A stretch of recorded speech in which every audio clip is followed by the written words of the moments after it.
At 11:47 at night, the problem is not money. The problem is a document that will not export. A photograph needs one premium tool. A workout plan has reached the locked part. A language lesson refuses to continue without an upgrade. The need feels temporary, specific, and urgent. Then the screen offers relief. Start free trial. The price after the trial is there. So is the renewal language. But the solution is larger, brighter, and closer to the thumb. The payment method already exists. A face scan, a fingerprint, or an account confirmation completes the transaction. The feature opens almost instantly. 3 weeks later, a bank notification appears. The user remembers needing the feature. They remember the relief. What they do not remember with the same clarity is deciding to keep paying for it. They reopen the app and search for a way out. The billing relationship may not be there. It may live inside the phone's account settings, an App Store subscription page, a browser, or a separate payment system. The one-tap button did not remove friction, it moved it. So where does that friction go when paying becomes effortless? And who benefits when it returns only after the user wants to leave? The answer begins inside the original moment. The user is not browsing contracts, they are trying to finish something. The desired feature is visible, the benefit is immediate. The recurring obligation is mostly represented as text. That difference matters. A subscription can contain a price, a billing interval, a renewal date, a commitment period, a cancellation location, and rules about what happens to stored work or access. But on a phone, that entire relationship can be compressed into one small gesture. The gesture feels like unlocking the next screen. It does not feel like negotiating with the future. This is not proof that the user has been deceived. The terms may be present, the renewal may be stated, the confirmation may be secure and deliberate. But visibility is not the same as weight. At 11:47, the feature is the problem. The contract is background. A student needs to remove a watermark before a deadline. A small business owner needs to sign and send a file before morning. A runner wants the training plan that begins tomorrow. The button arrives at the exact point where desire, inconvenience, and time pressure are already doing most of the work. The design does not need to create the motivation. It only needs to make the motivated action easy. That ease has real value. Stored payment details save time. Biometric confirmation can improve security. Centralized billing can make purchases accessible across devices. For many people, the experience is cleaner precisely because it removes repeated forms, passwords, and card numbers. Convenience is not the villain in this story. The deeper question is what else disappears when the checkout disappears. Consider the older rituals of payment. Cash had to leave the hand. A card had to come out of a wallet. A billing address had to be typed. A checkout page separated wanting the product from owning it. Those steps were irritating. Businesses spent years reducing them because each pause created another chance for the customer to abandon the purchase. But friction was doing two jobs at once. It slowed the transaction, and it made the transaction feel like a transaction. Research on payment mechanisms has repeatedly found that the way people pay can affect how strongly they register past spending and how much aversion they feel at the moment of payment. The effect is not magical, and it is not identical for everyone. But the form of payment can change the emotional visibility of cost. A phone purchase can weaken that signal further because authentication is familiar. The face scan used to unlock the device may also approve the charge. The gesture is secure, but its physical meaning is borrowed from a routine action. The user performs something that feels ordinary while authorizing something that may continue for months. Now add a free trial. The reward arrives today. The charge arrives later. Google Play supports free trials and introductory offers within its subscription system. Apple describes auto-renewable subscriptions as continuing until the user cancels. The platforms also provide account-level places where subscriptions can be viewed and managed. Nothing about that structure is inherently improper, but it separates the moment of pleasure from the moment of payment. A person who would hesitate over a full annual charge may move quickly through a trial that begins at zero. The future price is not absent. It is simply competing against an immediate solution that costs nothing right now. That is the difference between disclosure and salience. A fact can be readable without becoming the center of the decision. On a Friday evening, a freelance designer opens an app to repair one damaged image before sending a client preview. The trial promises the exact tool needed. The designer reads enough to know the trial will convert, tells herself she will cancel on Sunday, and authenticates. This is not ignorance. It is a plan made under ideal assumptions about a future weekend. Sunday arrives with groceries, messages, unfinished work, and a family call. The cancellation is not rejected. It is postponed. The trial continues. What happens next is more important than the delay itself. For several days, the premium version becomes normal. Advertisements disappear. Export quality improves. Cloud storage begins to fill. Templates are saved. Preferences are learned. A streak continues. A queue grows. A workflow reorganizes itself around features that were originally meant to be temporary. A commuter opens a language app every morning on the train. During the trial, lessons continue without interruption. Review tools unlock. Progress charts become more detailed. The premium version stops feeling like a product being tested. It becomes the app. When the trial approaches its end, the psychological choice is no longer between buying and not buying. It can feel like a choice between keeping the current experience and losing it. That shift will not happen in every category. A one-use scanning tool may never become a habit. A trial that is too short may never establish a routine. Some users cancel immediately. Some decide the service is worth the price and remain satisfied. But when a product enters a repeated workflow, the reference point can move. The upgrade becomes the baseline. A second scene makes the change clearer. A musician starts a trial of a cloud-based recording tool for one collaboration.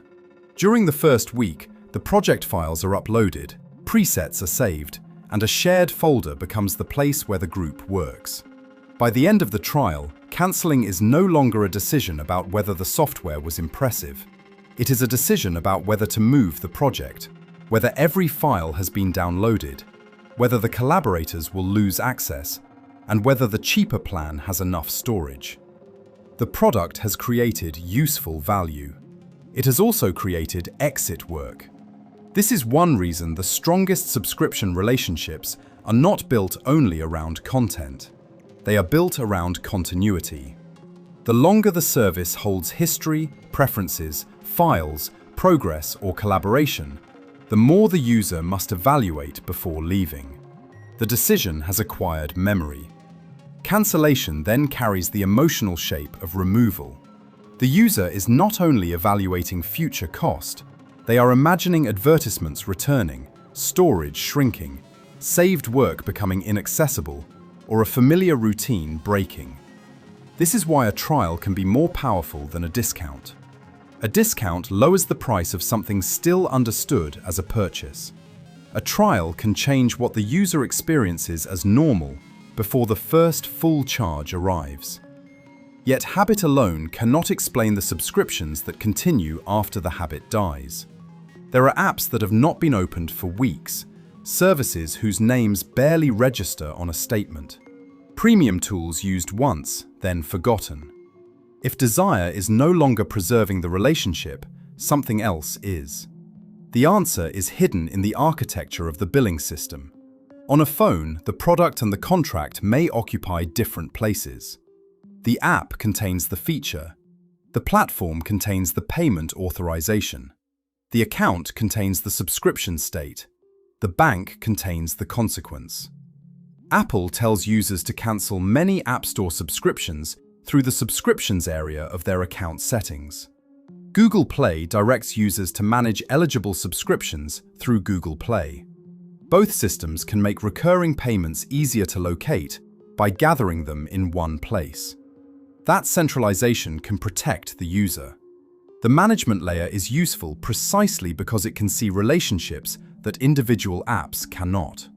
A person can open one account page and find several subscriptions gathered together, even when the apps serve completely different purposes. But the same structure creates a quiet dependency on knowing the root. The user must understand which company is actually billing them. A subscription started inside an app may be billed by Apple or Google. Another service that looks nearly identical may have been purchased on the developer's website. The cancellation path can therefore depend on the original payment channel, not simply on the product name.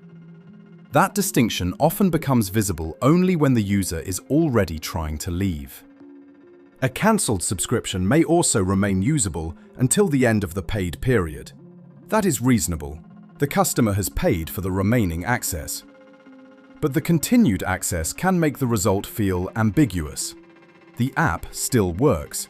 The premium badge remains. The account may show an expiration date rather than an immediate shutdown.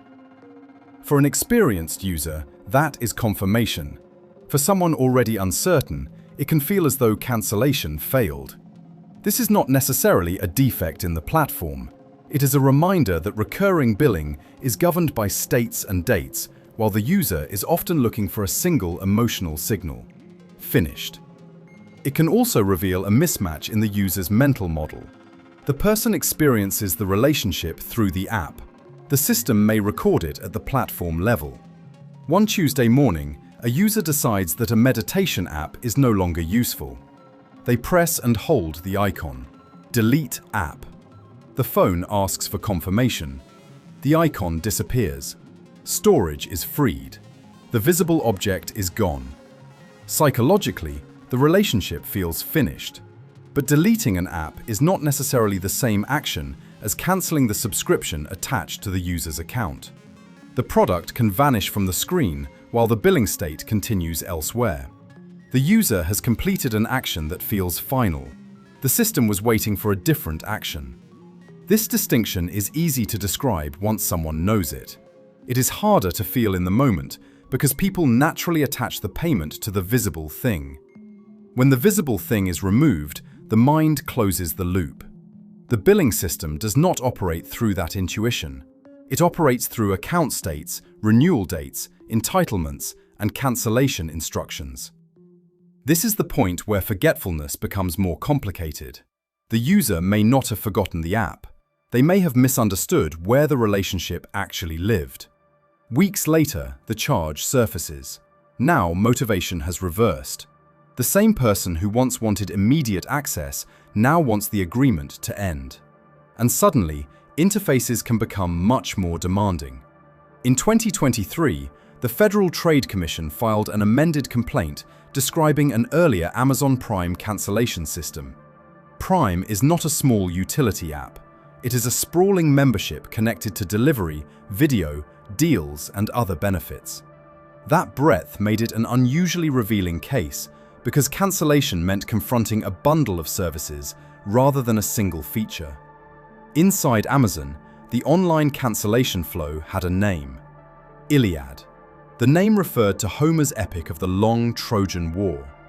According to the FTC's complaint, the earlier flow required a user intending to cancel to navigate 4 pages, make at least 6 clicks, and confront 15 options. Enrollment, the complaint said, could take 1 or 2 clicks. The journey out began with locating the correct area. Then came screens showing how much the customer had used Prime benefits. One stage offered choices such as being reminded later, continuing to cancel, or keeping the benefits. Another encouraged a switch in billing plans before the user could continue toward the exit. The complaint described more than a large number of clicks. It described a sequence that repeatedly changed the question in front of the user. The user arrived with one intention: end the membership. The interface answered with different questions. Would you like a reminder? Have you considered annual billing? Do you understand the benefits you used? Are you certain you want to continue? Each question may be relevant, but relevance can become resistance when the system requires the user to keep proving the same intention under new framing. That is what makes exit friction difficult to measure through click counts alone. 6 clicks performed on a clear path may be easier than 3 clicks surrounded by uncertainty. A long form can be honest. A short screen can be confusing. The burden is not only time, it is the repeated need to interpret what the interface is asking, and whether the next action advances the cancellation or diverts it. Each screen could be defended in isolation. A reminder may help someone who is uncertain. A cheaper plan may genuinely be better. A list of benefits may prevent an accidental cancellation. The psychological force appears in accumulation. Every additional screen creates another moment in which the phone can ring, the child can wake up, the train can arrive, the user can question the decision, or the task can simply become annoying enough to defer. At a kitchen counter, someone begins the process while waiting for water to boil. They find the membership page. They see a summary of benefits. They choose to continue. A retention offer appears. They read it. The kettle clicks off.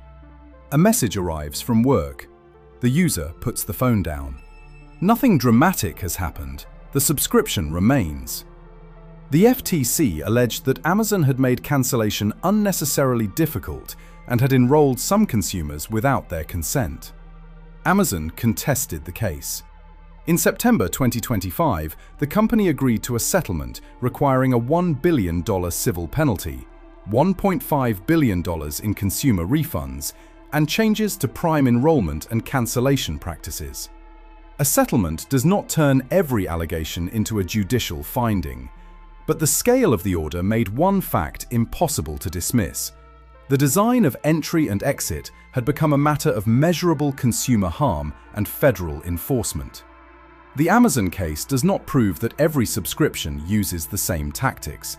It does not mean every pause screen or discount offer is manipulative. It documents something narrower and more important. When continued membership has financial value, the path to cancellation is not a neutral piece of interface plumbing. It sits directly against the business interest in preserving recurring revenue. That tension can shape the number of steps, the language of the buttons, the placement of alternatives, and the amount of uncertainty a user must tolerate before the system accepts the decision. The missing effort has now reappeared, but the maze is not the deepest mechanism. The deeper mechanism is timing. Until this point, the story looks like a simple imbalance, an easy entrance, a difficult exit. But those two interfaces are not presented to the same psychological version of the customer. The yes is requested from someone who wants something now. They may be rushed, curious, hopeful, frustrated, ambitious, lonely, or afraid of losing progress. The no must be completed later by someone who may be tired, distracted, uncertain, embarrassed, busy, or unable to remember exactly what was agreed. Legally, they are the same person. Behaviorally, they are operating under different conditions. The system gives the smallest action to the moment of strongest motivation. It assigns the administrative work to the moment when the reward is no longer immediate and the task is easier to postpone. That is behavioral debt. Convenience is received by the present self. Monitoring, remembering, evaluating, locating, and cancelling are handed to the future self. The subscription, therefore, makes more than a claim on money. It can make repeated claims on attention. Return to the person at 11:47. That version of the user needed the export immediately. The later version must reconstruct the price, the date, the billing channel, and the consequences of leaving. The first self made one gesture. The second self inherits a project. This reclassifies the entire transaction. The system does not merely influence whether a person buys, it can distribute the work of consent across time, placing the benefit and the burden under different emotional conditions. And once that is possible, a new question appears. How much revenue can come from choices that were never consciously renewed, only never completed? To see how much a small interface decision can matter, move away from subscriptions for a moment. Open Fortnite. The environment is fast, repetitive, and built around action. Players move through menus, equip items, preview cosmetics, claim rewards, and return to the game. The physical language of the experience is clicking, tapping, selecting, and confirming. Purchases exist inside that rhythm. The Federal Trade Commission alleged that Epic Games used interface designs that led players to make unwanted in-game purchases. The agency described configurations in which charges could occur through counterintuitive, inconsistent, or confusing button presses, including actions performed while waking the game from sleep mode or previewing an item. The exact designs changed over time and across devices. The FTC's complaint also alleged that Epic allowed children to make purchases without requiring parental consent in some circumstances, and that the company locked some users out of purchased content after they disputed unauthorized charges with their credit card companies. Those allegations widened the consent question. A charge is not experienced only at the moment of purchase. It is also experienced through the options available afterward. Can the account holder understand what happened? Can the charge be disputed without losing unrelated content? Can a parent separate a child's in-game action from the adult's financial authorization? The order required Epic to use an affirmative consent system for charges and prohibited the company from blocking access merely because a consumer disputed an unauthorized charge. That remedy treated interface clarity and post-purchase control as parts of the same billing relationship. The larger point was the boundary between an ordinary game action and a financial action. When the two are close enough, the hand can move before the economic meaning fully catches up. Picture a parent passing a controller to a child in the next room. The payment method is attached to the account. The child is navigating an environment where nearly every action involves selecting something. A new item appears. A button is pressed. The screen changes. Later, the adult sees a charge and asks a question that sounds simple but is difficult to answer after the fact. Was that purchase intended? The answer depends on more than whether a button was physically pressed. It depends on what the interface communicated before the press, whether the action was distinguishable from ordinary play, whether confirmation was clear, and whether the person using the device understood that the next movement carried financial consequences. In 2023, the FTC finalized an order requiring Epic Games to pay $245 million for consumer refunds to settle allegations involving unwanted charges and billing practices. The children's privacy case, announced alongside it, was separate. The refund order concerned purchasing design. In June 2025, the FTC said it sent more than $126 million to merely 970,000 Fortnite players in one round of refunds. Those payments were not a theory about interface influence. They were the financial aftermath of it. Fortnite is not primarily a subscription story. That is why the case belongs here. It reveals the front edge of the same problem. A purchase interface is not a neutral wrapper around a decision that has already been made. It helps determine what action the user believes they are taking. A one-time unwanted charge is often visible quickly. It creates a receipt, a dispute, a moment of surprise. A subscription is quieter. The first decision may be clear enough to authorize the relationship. After that, The system can continue without asking the same question in the same way each month. The renewal is technically connected to the old consent. Psychologically, the decision may have disappeared from attention. Now consider 4 words that appear ordinary on a pricing page. Annual, billed monthly. Adobe Creative Cloud has used that structure for plans that provide ongoing access to products such as Photoshop, Illustrator, Premiere, and Acrobat. The wording contains 2 different clocks. Monthly describes the rhythm of payment. Annual describes the duration of commitment. For a user scanning the price, the monthly number can dominate. It is the amount that will leave the account now. The annual term may require a second calculation: how long the obligation lasts, what happens if the work changes, and whether leaving early creates an additional cost. A young photographer signs up after landing a first paid project. The plan is affordable against the invoice expected next week. The software is useful. The monthly charge feels manageable. 6 months later, the project pipeline has slowed. The photographer opens the account page and discovers that cancelling an annual plan early may involve a termination fee. The software did not become worthless. The user's circumstances changed. The phrase that once felt like a payment schedule now reveals itself as a contract duration.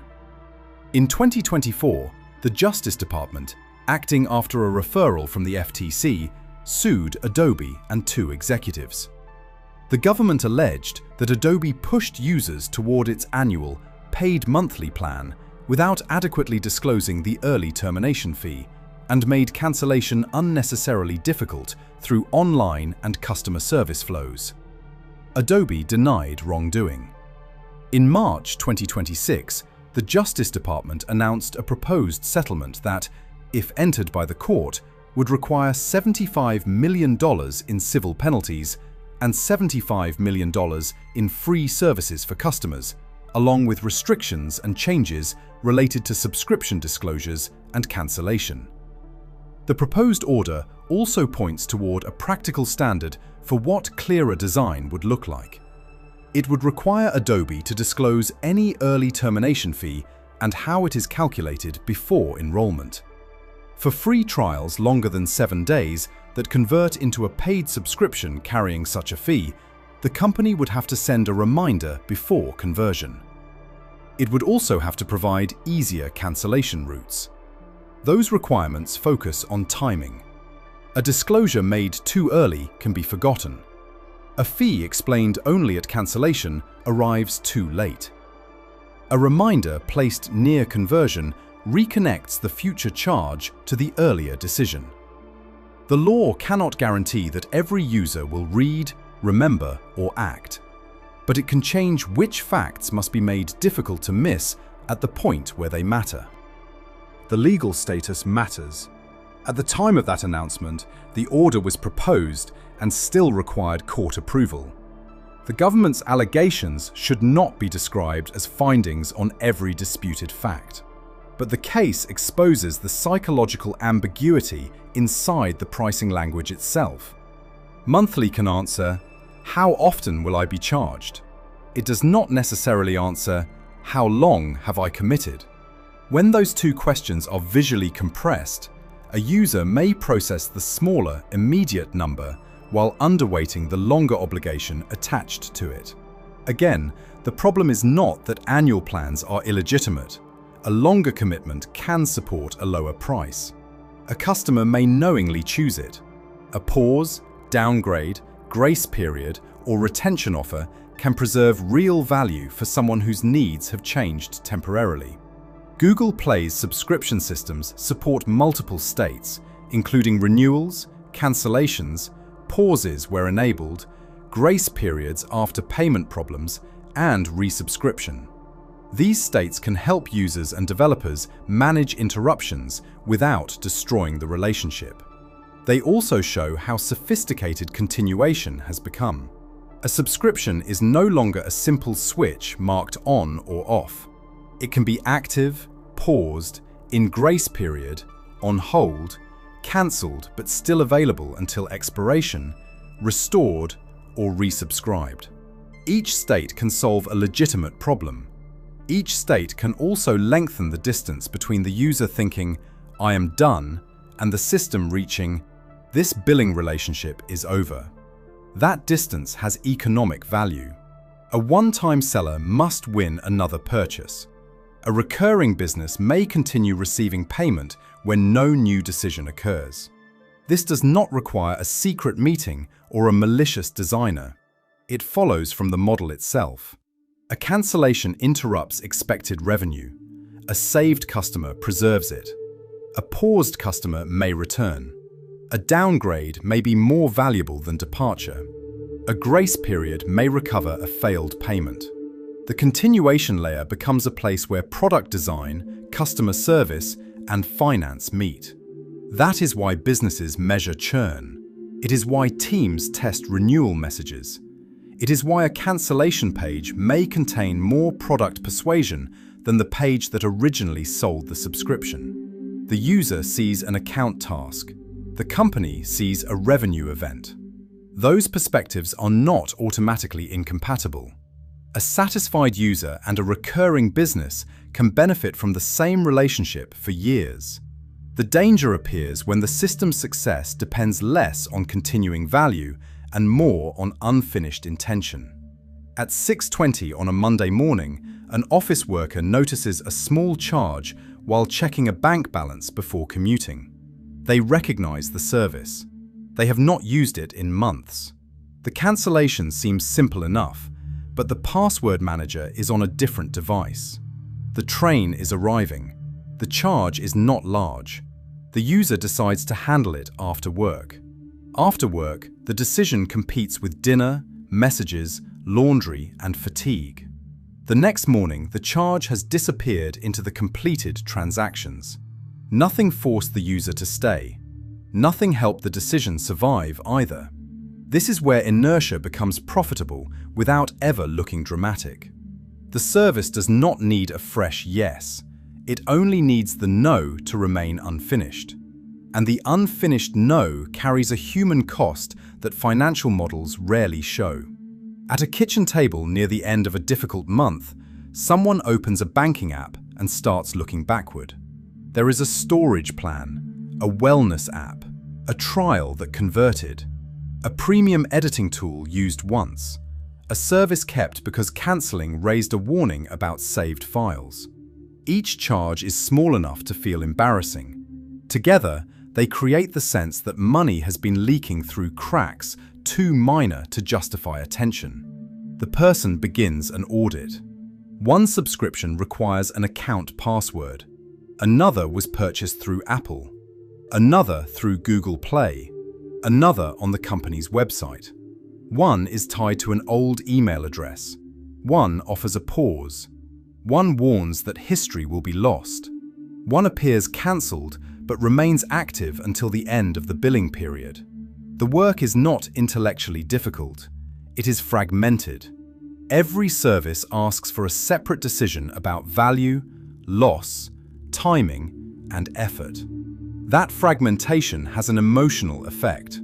The user starts to feel disorganized, then careless, then foolish. The architecture disappears and the failure becomes personal. This is the shame tax. The money matters, but so does the private story attached to it. I should have remembered. I should have read more closely. I should be better with money. That story can make the next step harder because opening the account means reopening the feeling of failure. Avoidance protects the person from discomfort for another evening while preserving the charges causing it. The same forgotten subscription does not have the same consequence for everyone. For one household, it is a minor irritation. For another, it competes with transport, groceries, an overdraft fee, or the minimum payment on a debt. The interface is identical. The human margin is not. This is why the defense cannot end with "pay more attention." Attention is not a fixed resource waiting to be applied. It rises and falls with work, caregiving, health, stress, sleep, and money itself. A system that requires perfect memory from the user while automating collection for the seller does not distribute responsibility evenly. The user still has agency, but agency becomes stronger when the decision is classified correctly at the beginning. Return to 1147. The document still needs to be exported. The photograph still needs the premium tool. The product may be useful. The subscription may be fairly priced. Buying it may be the rational decision. The reframe is not never subscribe. It is to judge the tap by the longest consequence it creates, not the shortest motion required to perform it. A free trial is a scheduled financial decision. A monthly price may sit inside a longer commitment. Deleting the app may remove the product without ending the billing relationship. A biometric confirmation may last 1 second, while the agreement it authenticates lasts a year. The practical defense is one deliberate pause before authentication. Bring the post-trial price, the renewal or commitment date, and the exact cancellation location into the same moment. That pause does not reject convenience. It restores the part of the transaction convenience removed. Because the most valuable thing the user may give a platform is not the first payment. It is the right to treat the future absence of a decision as continuation of the old one.